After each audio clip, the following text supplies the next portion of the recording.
ቆንጆ ግጥሞች ጽፌ ጥላሁን ወደደው መጀመሪያ ምን ብዬ ነው ምጽፍለት ብዬ ስላቸው እሱም የሚለውን ስማና ጻፍለታ አሉኝ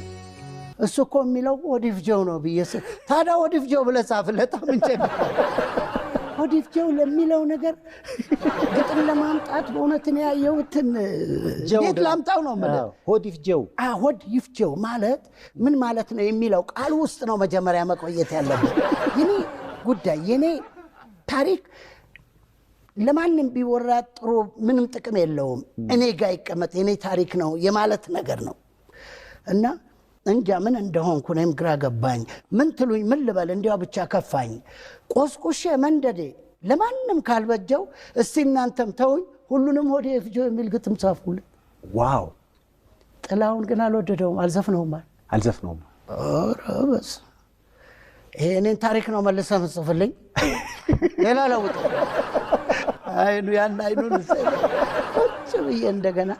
በመድረክ ለምስጋና እጅ ነሳው ባገሬ በወንዜ በወገኔ እየተመካው ወገን አለኝ ወንድም አለኝ